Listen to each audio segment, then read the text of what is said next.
Hello, and welcome to another edition of Interviewing the Legends, brought to you by the Publicity Works Agency, devoted to promoting musicians and authors worldwide.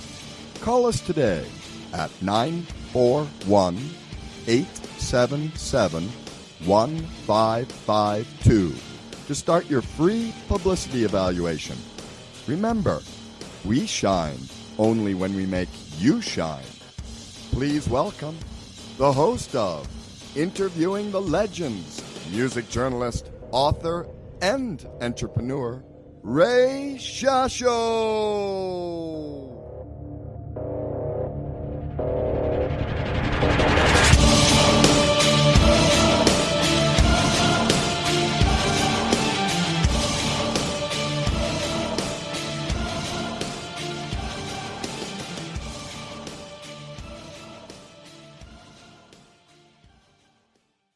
Hello once again, everyone. I'm your host, Ray Shasho. Welcome to another edition of Interviewing the Legends on BBS Radio, brought to you by the Publicity Works Agency. Call us today at 941-877-1552 or email us at publicityworksagency.com. And remember, we shine only when we make you shine. And by the Rockstar Chronicles Series 1, my new book, featuring over 45 intimate conversations with the greatest music legends the world will ever know. It's available now at bookbaby.com and also at amazon.com. Marc Urselli is a six-time Grammy Award nominated, three-time Grammy Award winning engineer, producer, mixer, sound designer, and front of house engineer. Marc Urselli works with artists from around the world. He has worked with U2, Foo Fighters, Mckee, Lou Reed, Sting, Keith Richards, Kesha, Jeff Beck, Les Paul, Buddy Guy, Luther Vandross, and many, many other legendary artists performing rock, pop, metal, jazz, experimental, avantgarde, new music, urban, and electronica, and classical music. Marc also composes music for film and television, creates sound design for commercials, and mixes audio for film and television. He also recorded and mixed more than a half a dozen movie soundtracks. Marc was born in Switzerland and raised in Italy. His musical education began at age 12. At 17, he opened his first commercial recording facility in Italy. Man, that's amazing. Marc later moved to New York City, where he currently resides and works as chief house engineer for the historic and legendary recording studio East Side Sound. Marc is a renowned, in-demand freelance producer and engineer. He records and mixes in the highest caliber studios worldwide, including Village Recorders, Capitol Sound, East West in L.A., Sunset Sound in L.A., Sear Sound in New York, Flux in New York, Grouse Lodge in Dublin, and many others. Marc Urselli is also an entrepreneur, and when he's not in the studio, his interests include traveling, kite surfing, guitars, art, web design, and writing. Please welcome three-time Grammy Award-winning engineer, producer, mixer, sound designer, and front-of-house engineer, Marc Urselli, to Interviewing the Legends. Hello, Marc. Hello, Ray. How are you? Man, that's a hell of a resume. Thank you. Sounds so much better when you read it. Yeah, sometimes I got to put this in perspective for all these artists, you know, because they forget what they've done. So I kind of condense it and let you know what's happening. Just to be reminded. Yeah, you need to be reminded. Exactly. Well, you're an amazing engineer, producer. That's pretty cool that you were born in Switzerland and then moved to Italy. That's kind of mixture, isn't it? Yeah, my mom is Swiss and my dad is Italian, and they basically raised us in Switzerland, and then my dad wanted to move back, so family did, and that's where I grew up. You know, it's funny. I just found out I did one of those DNA testings, and I found out I was 49% Italian. Oh, okay, cool. I did one of those too, and I found that I was 16% British. Really? Which I have no idea how that came about, but since I now have an apartment in London as well, I guess I feel more at home even. Yeah, exactly. I think those tests are pretty cool. I just hope they're, accurate. Well, I'm sure they are. You know, you can't possibly know what was going on 100 years before, so that's a good way to find out. Yeah, that'd be kind of cool to find out, though, if you can trace it back that far, you know, find out if you have any gladiators or anything in your family, you know. That'd be kind of... Right. Yeah. I want to first talk about, this is exciting, an exciting project. It's called Angel-Headed Hipster. It's the songs of Mark Bolan and, of course, T-Rex. The album is great. You know, it's really, to me, it sounds almost like a rock opera, you know? It is. Yeah. Rock opera / concept album. I could see this performing on, like, Broadway, you know? I guess if T-Rex was more popular, you know, it probably could have been on Broadway. Talk about this album. Yeah, it's a fantastic album. It came out August 29th as a limited edition double vinyl white album, white vinyl. And then on September 4th, in the other formats, meaning digital CDs and the regular black double album. It's a double CD. It's got 26 tracks. It features tons of renowned artists like Kesha, Mckee, Joan Jett, Børns, Lucinda Williams, Beth Orton, U2 in duet with Elton John, which has never happened before, Emily Haynes of Metric, Father John Misty, Perry Farrell, Gavin Friday, Mark Alman, Todd Rundgren, both Sean and Julian Lennon, David Johansen, the singer of the New York Dolls. There's just an incredible amount of talent on this record that was selected by Hal Wilner, who's the producer of this record, who sadly died of COVID a day after his 64th birthday in April. But he considered this his white album, and I must agree with that. I think it's some of his and my best work. Yeah, it's amazing. How did they select the artist to play on this album? Because it's a very eclectic mix of music artists. It really is. Yeah. Well, eclectic is really the way I would describe both Hal and my career. If you look at Hal's discography, and you've seen my biography, it's very eclectic. Yep. Both Hal and I have been, involved in jazz and rock and many different other genres. And Hal has had an incredible life made of great encounters. He was able to build long-lasting friendships and relationships with a lot of these artists. Nick Cave is one of his really close friends and was the first artist we recorded for this album. And that kind of set the tone. It took 3 years to make this album, so it wasn't easy, but it was an amazing journey.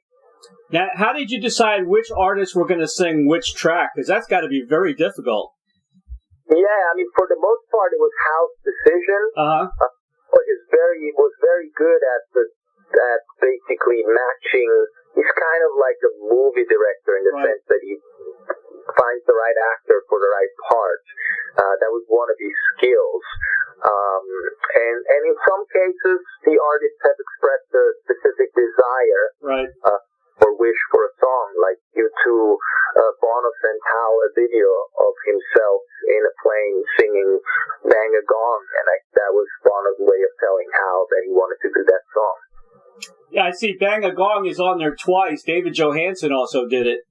Exactly, and that's a perfect example of where Hal thought David Johansen would do a good job with Bang a Gong, which he did. We did it in a jazz swing kind of version. Right. And then after the fact, Bono decided he wanted to do that song, and so that was an example of where it was the artist's choice that landed us with two versions of the same song.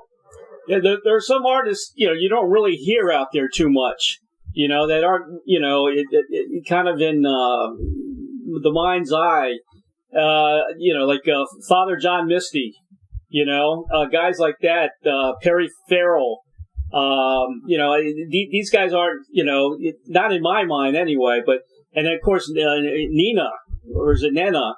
Who Luft Balloons, but you haven't, in America we haven't heard from her for such a long time. It's really cool to hear these artists on this album.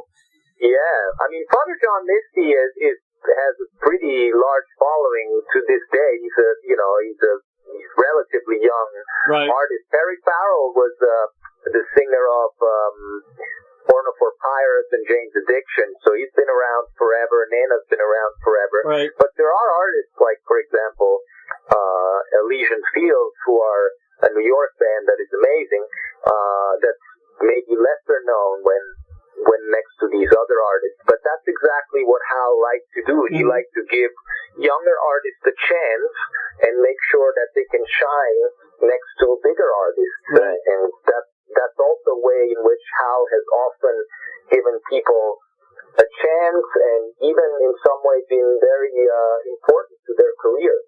Think about Jeff Buckley, who was basically discovered by Hal Wilner, or also, a lot of other artists will give Hal Wilner credit for where they are in their career. Elysian Fields is such a great band. I love them. I just put in a request to interview the, I forgot her name, but, the main... Which band are you talking about? Elysian Fields. Elysian Fields, yes. They are incredible. They are really a good band. That's kind of my, I like those kind of mystical type bands that are out there. I'm a big fan of progressive rock and all that. So, yeah, they're a great band. Yes, very much so.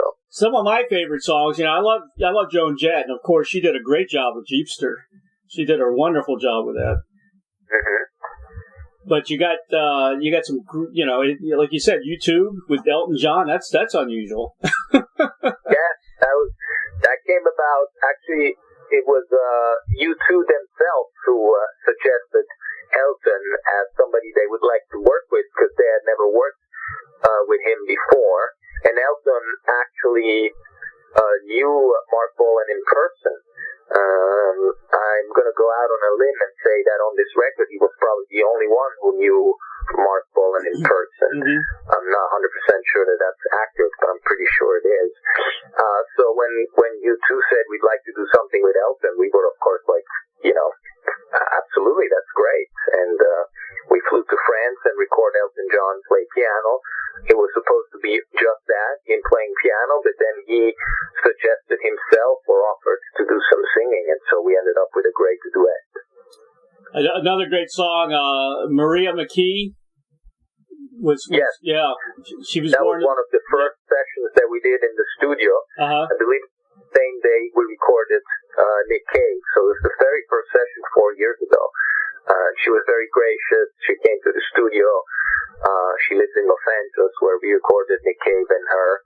And Gavin Friday, who's in Dublin, did a duet with her. And, Sean Lennon did a very good job with Mambo's son. Yeah, I was surprised. He did a really nice job with that. Yeah, Sean was great. He's known Hal for a long time. Sean's partner, Charlotte Campbell, is also on the track. Right. That track we recorded at my studio in New York, Eastside Sound, where I do most of my sessions and where I mix this entire record. So how did you record all these artists? I mean, you had to do a lot of traveling, and nobody came together, or they didn't send in, tapes or MP3s or anything like that. How did that happen? You had to chase these guys all over the world? Yes, we did. We did. In fact, if you looked at the liner notes, Hal gave me a beautiful thank you in the liner notes, saying that I made the album sound great, but he also said thank you to Marc Urselli for schlepping all over the world. Here's what we did. We schlepped all over the world. Most of the sessions were done in Los Angeles at Village Recorders and in New York at Sears Sound. Right. But some sessions, like the U2 one, was recorded in New Orleans, and then we flew to France to record Elton John. Oh my gosh. So there's definitely been sessions done all over the world, and almost nothing was done without us being all together in the studio. Yeah. I think Nena was maybe the only one who sent her track in, because Hal likes to work with people being in the same room with the musicians. And so all of these are real sessions done the old school way, where all the musicians are in the same room. A great example of that is Cosmic Dancer, Nick Cave's song. Right. If you look on YouTube, there's a video of that, and you can see that every single person is in the same room playing together with Nick singing and playing the piano, and it's all happening at the same time. Yeah. It's amazing the work you guys did on this project. Now, would you say this was a tough engineering job for you? definitely had a lot of challenges because there was so much variety in the sounds, and so it was my job to give the record sort of a cohesive sound. And of course, multiple studios, multiple artists, multiple bands, multiple instruments. That was the toughest part for me to work on something that then would sound like one record. But also organization was key because you have to keep track of all these sessions. Everything needs to be labeled. There's multiple versions of every song. You have to stay on top of your game and know exactly what you're doing. That's amazing. I mean, 3 years of your life working on this thing. It's like being an author, and just writing a book. Yeah. I mean, don't get me wrong. It's not like we worked 3 years just on this. We were both doing other things in the meantime. Right. I travel a lot, and I run a recording studio in New York called Eastside Sound, which is one of the longest running studios in New York since 1972. So I kept doing sessions with other artists, but every time Hal and I got together for this record, we would work for a couple of days on something, and it just took time to wrangle all this talent and organize the sessions. Well, you did a wonderful job. The sound quality is great. It's a fantastic album. I'll give it 5 stars. Thank you very much, Ray. I'm very proud of this record, and I'm emotional too because it was Hal's last record. Yeah. It was some of our best work. I could see why Hal called it the White Album. It makes sense. Right. Yeah. I had a lot of the guys that were in that original recording of Bang a Gong on the show. I just had I just had Rick Wakeman on last week. Ian McDonald's been on the show. Mark Volman and Howard Kalin, from the Turtles, they were on that original recording. They've been on the show. So it's pretty cool. I got a little bit of association, I guess, with Mark Bolan. That's very cool. I didn't know that Rick Wakeman was on that session. Yeah, he was a keyboard player. Yeah, he's done a lot that a lot of people don't know about, including working with Bowie. He was on Space Oddity, the original recording of Space Oddity. Oh, amazing. Yeah, he's a good guy. He's so funny. He's got another side to him a lot of people don't know about. Yeah. He was one of the first keyboard players I listened to. I found an old 7-inch record of his in my parents' record collection. So it was really I'm a keyboard player myself. Right. It was one of the first keyboard players I was exposed to. Yeah, he's amazing. He really is. Another album that you worked on that I've had on the show, Nona Hendrix, and I've also had Gary Lucas on the show, The World of Captain Beefheart. I promoted that album, and you worked on that album with them as well, right? Yes, correct. I recorded the album at Eastside Sound, the studio I just mentioned, and I mixed the record there. Jesse Krakow, the bass player, was co-producing it with Gary Lucas. And I've worked with Gary for a long time. I've known him for a long time. So it was nice to get together again. Yeah, also an excellent album. I really enjoyed that. Nona's cool. I really like her. She's great. Amazing. Yeah, of course, for our listening audience, she's, widely well known as being in LaBelle, with Patti LaBelle. And she always wore the space outfit, which she still has in her closet. And she's also Jimi Hendrix's cousin. That's right. You're right. Second cousin or something like that. Something like that, yeah. Yeah. I'm going to ask you some producer, engineer type questions. How did you learn how to, your techniques and everything? How did you learn how to do what you're doing? I talked to Todd Rundgren about that. He said he just got on the board and started learning it. He was kind of self-taught. How about you? Yeah, I'm also self-taught. Really? Self-taught. I started in Italy, like you read in my biography. When I was 17, I was already producing bands, and so I decided to open a recording studio in my parents' basement. I had a friend who had a larger recording studio, and I bought his console that he was selling, and that's how it started. I built it out. I did all the double walls and the floated floors and drop ceilings, and I started recording punk hardcore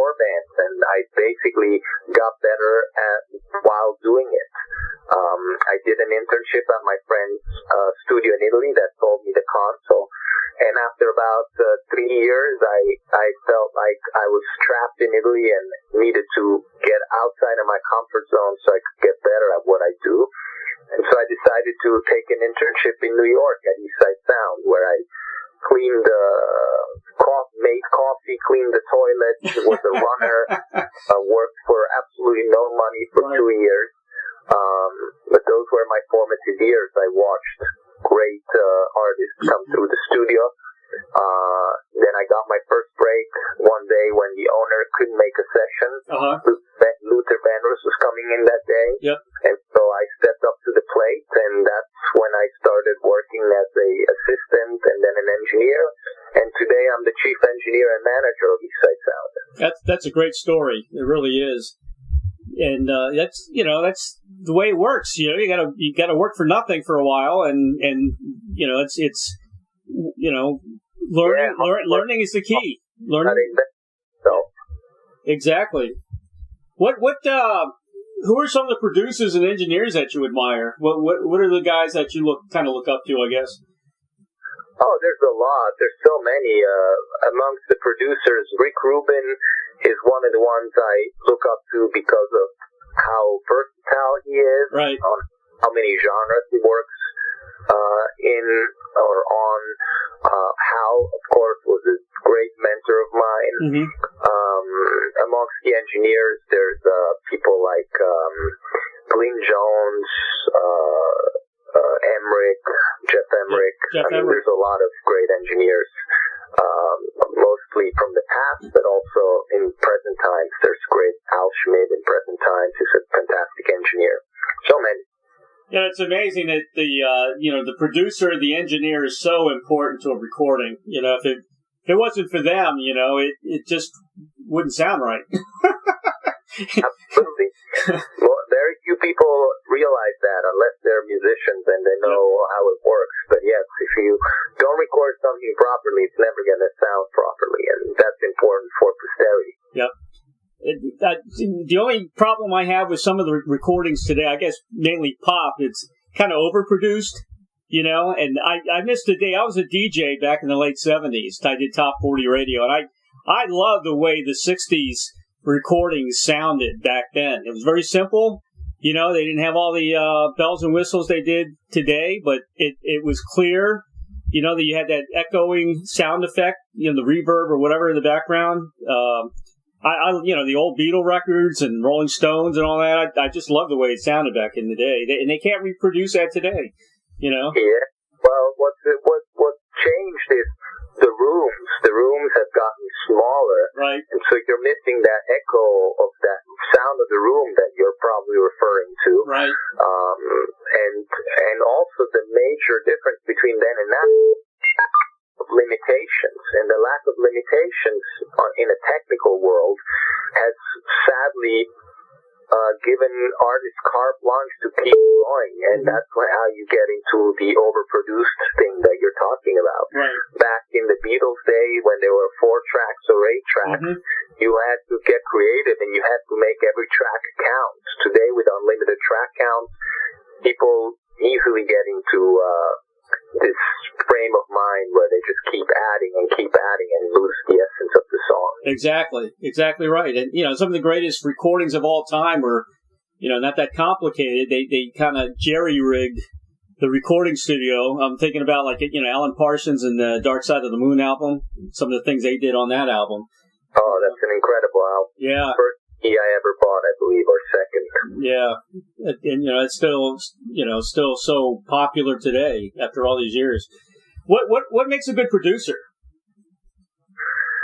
There's a lot of ways I could answer that, but I think the most important part of a producer is to be able to embody the vision of the artist and not get in the way of what the artist wants to do. Right. A good producer is not going to tie the artist's hands behind their backs. It's going to let the artist express themselves, but it's going to make sure that everything comes out great and it's going to be able to oversee the whole thing. I like producers like Hal Wilner is a perfect example of that, but also George Martin is a perfect example of that. People that know what the right person is for the right right job and are able to pull from a pool of people and get people together to create magic. Have you ever had to discipline a band, that was just kind of like, I don't know, a little out of control, and they wanted everything their way, and you knew it wasn't going to work? Well, it does happen, especially with the younger, less experienced bands. Right. I still, to this day, work with a lot of young, independent artists. And it happens that lack of experience, I wouldn't say discipline, it's not like I'm a school teacher, but sometimes they just need a little bit of help or nudging in the right direction so that you can help them get to where they want to get. Right. So, you always hear the stories, I don't know if it's real or not, fighting in the studio, but, I'm talking about, the young guys as well. Yeah. I haven't had any fighting in the studio, luckily. Yeah, that'd be difficult to work with. Your recording studio, now, can anybody sign up with you and you do the work for them, or how's that work? Absolutely, yes. Okay. Hipster Sound is a commercial recording facility, so anyone who wants to record there can. It's a great room with a digitally controlled analog console, fully analog. We have a beautiful piano, drum sets, amps, and most importantly, we have a live room with 6 isobooths, so we can record up to 7 musicians completely isolated with line of sight. Okay. And these isobooths in these times of COVID have also been extremely helpful because people are able to do sessions at our studio while staying socially distant, physically separate from each other in separate rooms. Oh, great. They don't have to wear a mask because they're literally in a separate room separated by glass, but they can see each other and work together. So it's been a great asset. Wow, that's very important. I myself am a freelance engineer/producer, so although Eastside Sound is my favorite place to work at, I am not directly tied to it. I can work anywhere, and people can just get in touch with me via my website, and if they want to work with me, I can go to them, or we can work long distance, or they can come to me. We find ways around geographical limitations. Run down a quick checklist or scenario. If somebody comes in, say it's a band, and they want to sign up with you, what are the steps after they sign up with you? By signing up, you mean working with me? Yes. It depends on what they want to do. A lot of the work that I do these days is done remotely, especially now during COVID. Uh-huh. So I've been mixing a lot of records for people, and all they have to do is really get in touch with me via the website, www.marcurselli.com, where there's a contact form, and they can get in touch with me and tell me what they want me to mix, and then they send me the files, and I mix it for them, and I send it back to them, and they're able to send revision requests, so they can say, turn this down here, turn this up here, change this, change that, and I'll make a new revision. And so that's something that's been going on for years now. The industry's been going into this direction of working remotely for a while before COVID. But of course, if somebody wants to work with me directly, be with me in the same room, then we can decide whether they want to fly to New York or to London, because I also record in London, or whether I can fly to them and we find a studio where they live that works for what we want to do, and we work together. Huh, that's amazing. That's pretty cool. Now, do they send you like an MP3, an MP4? How do they send you their music? Well, if they can send me an MP3 of a demo for me to hear what they're working on, but if it comes down to me working with them as a mixing engineer, then they would send me the tracks, the separate tracks or stems of their recording session, or a Pro Tools session, Logic files, whatever format they're working in. On the other hand, if they want to hire me as a producer, then obviously we would get together before the recording is done so that we can work together to get the best recording. So what's the first thing you listen for when listening to a new recording? It depends on whether if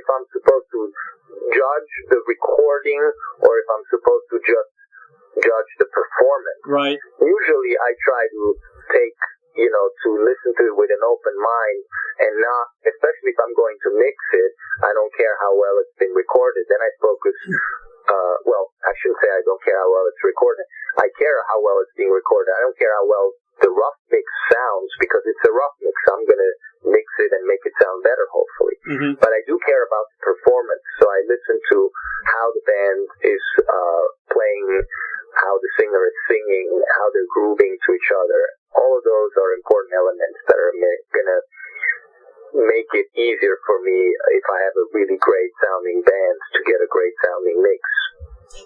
Can you tell us something's going to be like a hit? I mean, it's hard to say like a hit today as opposed to the 60s and 70s, but can you tell us something, really has what it takes? And if it does, do you get excited about it and want to get more involved in the project? I get excited about good music, whether it's going to be a hit or not. And in today's world, it's impossible to say whether something is going to be a hit, right? Because of many reasons. Sadly, in today's world, it's not talent and quality that are the defining factor of whether something is going to be a hit.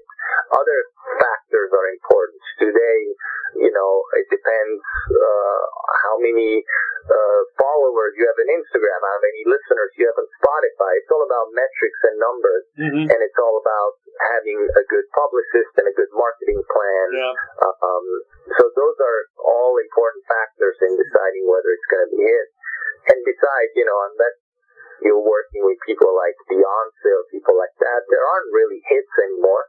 There's just people making music, and the ones that are good are able to make a living out of it. Yeah, it's really different today, isn't it? Very different. Yeah. You've worked with one artist, I think for every album. John Zorn, over 60 albums you recorded with him? I've done over 110 records with John. Wow. Now, John's a jazz artist, correct? He's not just a jazz artist. Uh-huh. He's done a lot of jazz records. Right. He's also done metal records. Really? He's done classical music records. He's done klezmer records, noise records. He's super eclectic. Mm-hmm. Great inspiration to me for both how eclectic he is, but also his work ethic is just uncompromising. He's an incredible artist, powerhouse of creativity. He never stops composing. That's how we made over 110 records together. And that's just in the 12, 13, 14 years that I've worked with him. Before me, he's 67, I believe now. So before me, he's worked with many other engineers and he's made probably another 200 or 300 records in his career. That's crazy. He's still a young guy, too. Yeah, he's only 67. Yeah. He's still got a lot to say and do and write, and I'm sure he's going to continue for a long time. This was a quote from Downbeat magazine. They said that he was one of our most important composers. So yeah, that's absolutely. I would agree with that. I think he's going to be in the future. In 50 years from now, he's going to be looked at the way we look at Beethoven today. He's definitely one of the most influential contemporary composers. Yeah, I'm going to have to listen to more John Zorn for sure. Maybe we can get him on the show. Yeah. And also in 2005, you recorded and mixed the Les Paul 90th birthday tribute album, Les Paul and Friends, right? That's correct. That record won 2 Grammy Awards for Best Instrumental Rock and Best Instrumental Pop Performance. Uh-huh. It was a record that was tracked in part at Capitol Studios in LA and in part at Eastside Sound in New York. I did all the sessions at Eastside Sound, and I mixed the entire the entire record at Eastside Sound. And it was, like you said, to celebrate Les Paul's 90th birthday. Now, for the I'm sure all your listeners know who Les Paul is. Oh, yeah. But for those who might not, he was not only the inventor of the solid body electric guitar, but also the inventor of the multi-track recording, which is what gave us all a job eventually. The inventor of things like flanger and echo and things like that. He was an incredible human being, super sweet, great musician, and because of the legacy that he had, that he's left, everyone came out of the woodwork and wanted to pay tribute to him. So on that record, we have Keith Richards, Buddy Guy, Sting,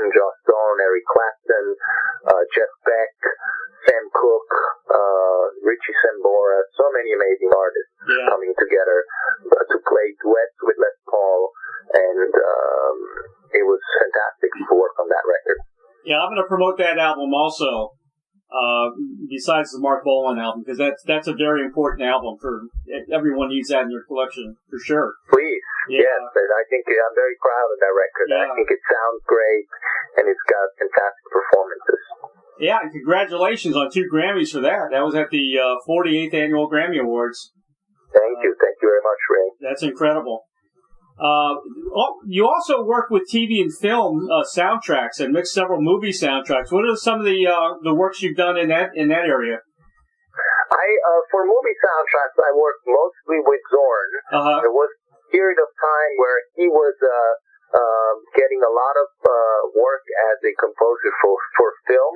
He hasn't done that so much lately, but in those years,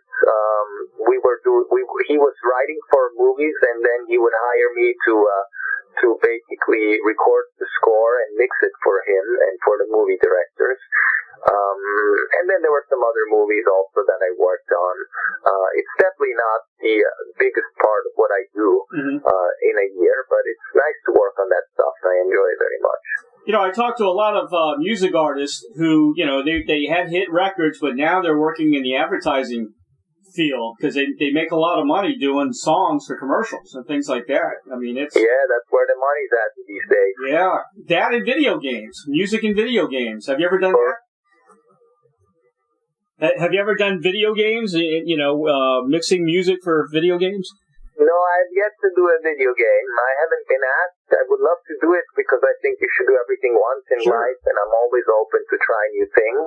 And I'm sure I can do a good job. I just haven't been asked to do a video game yet. Right. I'm sure that will come soon. Hope so. What was it like working with Lou Reed? Lou Reed was an interesting character, huh? Especially during interviews. Yes. Have you ever tried interviewing him? No, I have not. I was supposed to, but then he passed away, so yeah, it didn't work. He was not very kind to interviewers, but he was always very kind to me. Right. I've worked with him for 7 years. We've become friends in those 7 years, and I love the guy. He was a massive influence on me. He was a rock icon, but he was also somebody who was genuinely into music, genuinely into guitars and pedals. He was just an exquisite person to be around as long as you are on his good side. Right. Another guy I thought did a very, very good job on his solo stuff. I think he should have probably done more. I really liked his first solo album a lot with Joe Perry. I think, didn't you work with Joe? I did work with Joe, but I only worked with Joe on that Les Paul and Friends record that we talked about prior. Right. On the last song, closing the album with Mick Hucknall on vocals. It's a beautiful track. I think you should play that for your listeners at some point because it's really a gorgeous tune. Yeah, he's very talented. You know, I wanted to see him do more without Aerosmith because it's he can do so much on his own.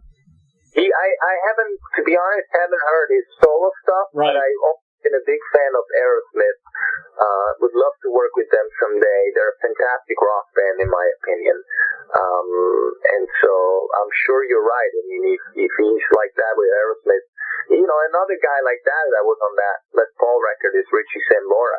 He's somebody that I've never worked with John Bon Jovi, but Richie Sambora is a fantastic guitar player and singer, which you don't know if you're a John Bon Jovi fan. You don't really hear Richie Sambora sing much, but he's got an incredible vocal range and style and just tone. And he sang a Paul McCartney tune on the Les Paul and Friends record. Really cool tune. So yeah, it's also a track to check out. Here's a question, Mark, that I ask everybody. I get some really interesting answers about this question. If you had a Field of Dreams wish, like the movie, to work with or collaborate with anyone from the past or present, who would that be? Ooh, there's so many in the past that have gone before I was able to work with them. Jimi Hendrix is one. Yep. a huge Hendrix fan. From the people alive today, I would love to work with Nine Inch Nails and haven't had a chance yet. I hope that day will come. But yeah, I mean, there's so many. Led Zeppelin, you know, everything from that 70s rock era is stuff that I grew up on and would love to work on. You know, Switzerland, there's a lot of legendary artists living in Switzerland. I keep in contact with Billy Cobham. He's got a place there. Petula Clark has a place there. A lot of people live in Switzerland. It sounds like a great place. When's the last time you've been there? I only lived there until I was 8, but really? I do go back every year to visit friends and family. Right. Mostly family. My mom's side is all there. And I go skiing there in the winter. And Switzerland is a gorgeous place. Oh, and it's definitely also my brother and sister live in Switzerland. So I go visit my nieces and nephews. It's a gorgeous place to live. It's very comfortable to live there. I think Tina Turner lives there. There was somebody that lived near my house at some point. I forget, but it's a great place to be. It's an expensive place, and so that's why only the famous artists end up living there, because it's not really the kind of place where you can move to and just live comfortably unless you have those kind of savings in the bank. Yeah, Switzerland's one of those places you never hear anything really, negative about. Only good things. Yeah, I mean, I would say it's a little bit square. Yeah. It's a little bit closed-minded. Maybe it's because it's a landlocked place. Right. I don't know. Right. So it definitely has some bad sides, but it's mostly a beautiful place. And really, from a nature standpoint, it's unbeatable. It's postcards everywhere you look. Oh, yeah, definitely. Now, you got some interesting hobbies. Let's talk about some of your hobbies. Sure. Well, I'm a kite surfer. Wow. Hobbies. I like kite surfing. I usually go down to North Carolina to do it, to the Outer Banks, or I fly to the Caribbean. I do it in Italy, sometimes in Florida, where you're at. Right. Now, explain how you kite surf. Is that over water? Yes, you kite surf. Basically, you're on something that looks like a surfboard, but you got straps on it so you can slide your feet in it. And then you have a kite that's about between 8 and 15 square meters, so it's very large. It's the size of a car, basically. Okay. But powered by wind, and you have four lines between you and the kite. You're attached to the kite with a harness around your waist, and then you move the control bar, up and down in specific fashion so you can control the movement of the kite in the air and propel yourselves forward or upward. You can do very high jumps kite surfing. It's a beautiful sport. You're one and only around, you're alone in nature, and it's all you hear is the sound of the wind and the waves, and it's very spiritual experience in a way, but also a great way to stay in shape if you do it often enough. How high can you get? Oh, you can get very high. Really? You can get 30, 50 feet up in the air if you want to. You ever look down and see sharks? I have not seen a shark yet, but I've seen water snakes. I've seen stingrays, things like that. Wow. That sounds pretty interesting. Yeah. I've seen turtles. It's always beautiful to jump and see a turtle below you. Yeah, I'd get a little nervous if I saw a couple of sharks below me. Yeah, that's definitely. I haven't seen sharks. I have seen dolphins, and that's a beautiful experience. You know, there's that first moment where you see the dolphin spin, and you get scared because you think it could be a shark, but then you see the motion and you realize it's a dolphin, and you calm down. Exactly. Yeah. But yeah, I mean, that's one of my favorite sports to do. I also snowboard in the winter, but I would say my biggest hobby is traveling. I love experiencing new cultures, new foods, new people. I love going around the world to places that are remote and finding out the music of those places. Sure. So I've been all over the world. Still haven't been to the continent of Africa and Antarctica, but I've been to all the other continents everywhere, left, right, up, and down. Have you been to Dubai? I haven't been to Dubai, no. Yeah. That's another expensive place. Sure. I'm sure someday I'll get there because Dubai in recent years has had quite a resurgence or surge of amount of concerts. Right. And like you said, there's a lot of money there, and so people are booking American artists more there.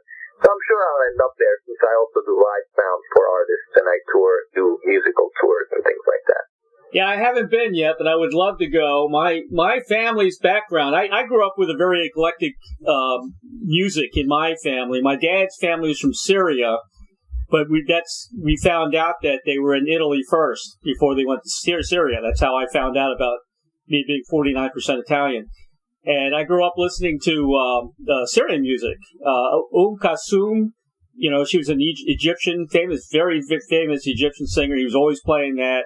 My mom's was Cuban, and Celia Cruz in the house all the time. Then me playing Led Zeppelin in my room. Beautiful. So that's the beauty of music. It's a universal language that you and I all, and it goes beyond any political or geographical borders. Exactly. If we can make peace in this world, it's going to be through music. That's what I believe. Yeah, that's a beautiful thought, and you find me in total agreement. Yep. Mark, anything else you want to promote or chat about? Well, if you're putting it that way, I will take the opportunity to talk about a record that I'm producing, which is coming out next year. Okay. Called Steppendoom, and it's a project I've been working on for years that unites doom metal guitar players from the Western Hemisphere with throat singers from the Eastern Hemisphere. Wow. For those listeners who don't know what throat singing is, it's a very ancient technique that some people in places like Mongolia, Tuva, Siberia do with their throats, so they can create multiple sounds at the same time and overtones, very guttural. And I always thought that would complement very well with slow doom metal. And so I contacted all these great doom metal guitar players like Steve Till from Neurosis or Matt Pike from Sleep and High on Fire. I've got some great collaborations on this record. It's very eclectic. It's going to appeal to both fans of world music as well as of metal, especially doom metal. And I've been producing this record for several years now because it's been so hard to get in touch with all these singers in places that have very little internet. Some of these singers live in, like the Tuvans are nomadic people that live in huts and move during certain seasons. So it hasn't been easy, but it's coming along great. It's almost finished. It will be out next year, along with also the second volume of I released a record 2 years ago with Jim Jarmusch, the director, and Lee Ronaldo of Sonic Youth, and Balázs Pandi, who's a Hungarian drummer. We did a quartet record together of ambient jazz. The first album came out 2 years ago on Trost Records, which is a Austrian label, and the second volume of that will also come out sometimes next year, most likely. I love ambient music, and ambient jazz just sounds wonderful. You're going to enjoy it. Yeah, I'm looking forward to it. What's a good example of that? The music, the throat technique thing that you were just talking about. If I want to see an example of that on YouTube, what's a group or a band that would be doing that? The band, I'll give you two names. Okay. The one band is called Hun Urtu, and it's spelled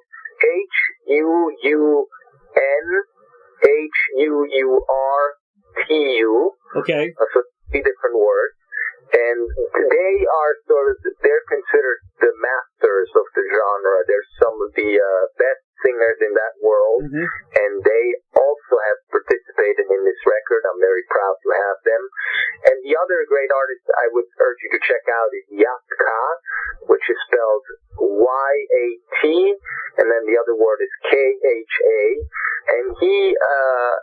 is a solo singer that has made records where he puts together rock and sings it with his throat singing style. So he's even done covers of, I think, AC/DC and Queen done with the throat singing style, which are very interesting. There was a movie years ago called Genghis Blues, which, if you want to watch a movie about the subject, also has some of this in it, so you can find out more about that way as well. Very interesting projects, man. That's wonderful. I like your style. Yeah, variety is the spice of life. It is. Being eclectic is the coolest thing these days. It is. You have to be. You have to be open for anything nowadays. Absolutely. I love all styles of music, so why not work in all or most styles of music? Well, we're looking forward to that. When do you think the album's coming out? Do you have a projected date? I don't have a specific release date yet. Okay. I think we're gonna announce a release date in the fall at some point, probably in January. So it will probably come out in the spring, I would assume. Okay, we'll get you back on the show again so we can talk about that album, okay? That would be great. I'd love to be back. All right, Mark. Thank you so much for being on the show today, man. All the best luck to you. Next time you're in Florida, look me up, man. Sounds good. I've been there several times in Sarasota. I played at that Pink concert hall with the Beach Boys when I was touring with the Beach Boys, which I did for 6 months. My girlfriend is a classical musician. Oh, cool. With Joshua Bell and St. Martin in the Fields, and she's also played in that hall recently, I think in February, and I went and visited, so I was actually there last February. Too bad we didn't know each other then. Yeah, I can't wait till music comes back, that and also in Clearwater, Ruth Eckerd Hall is another good venue in this area. Yeah, I've been to Clearwater as well. Tell me about it, about the music, man. You probably don't know this about me, but I'm the biggest live music lover. I mean, I go, New York being what it is, I go to 2 or 3 concerts a night usually. And so, I'm used to seeing 5 to 10 to 20 bands every week, and now having live music is really, really terrible, and I hope it comes back soon. Me too, man. Me too. We need it back. I mean, you see people marching in the streets. You see people, celebrating spring break and all this stuff. Why can't music come back, right? I totally agree. Yeah. Thank you so much, Mark, for being on the show, man. Thank you so much for having me, Ray. It's been a blast. Take care. Bye-bye now. Bye. For more information about Marc Urselli, visit www.marcurselli.com. That's his official website. He's also on Facebook, facebook.com/MARC Marc Urselli, URSELLI, Instagram.com/Marc Urselli, Twitter.com/Marc Urselli, and LinkedIn.com /Marc Urselli. Purchase the genius and pioneering influence of Marc Bolan's T-Rex, 2020 Rock and Roll Hall of Fame inductee and one of the great rock musicians of all time, celebrated with Angel-Headed Hipster, the songs of Marc Bolan and T-Rex. It's out now on BMG. The collection features 26 songs culled from Bolan's vast body of work released as T-Rex and Tyrannosaurus Rex from 1968 through 1977. Angel-Headed Hipster, the songs of Marc Bolan and T-Rex, available now at Amazon.com. Very special thanks to Fiona Bloom of The Bloom Effect for arranging this interview with Marc Urselli and the dynamic duo of Doug and Don Newsom of BBS Radio for making the magic happen for each and every broadcast of Interviewing the Legends. If you have comments or suggestions for the show, contact me at interviewingthelegends@gmail.com. Please subscribe to my YouTube channel, Interviewing the Legends with Ray Shasho, for the very latest interviews. It's real news. And, of course, my new book is finally out, entitled The Rockstar Chronicles, Series 1, chronicles truths, confessions, and wisdom from the music legends that set us all free. Order yours today on hardcover or ebook at bookbaby.com. It features over 45 intimate conversations with some of the greatest rock legends the world will ever know. Thank you so much. You have a great week, and peace, everybody.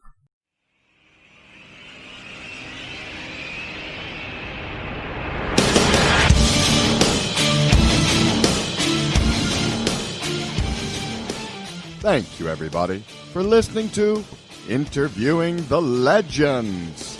Brought to you by the Publicity Works Agency. Call 941-877-1552 or visit us at publicityworksagency.com, specializing in author and music artist publicity plans. We shine when we make you shine. Tune in to Interviewing the Legends every Tuesday at 7 p.m. Pacific Time on PBS Radio, Station 1.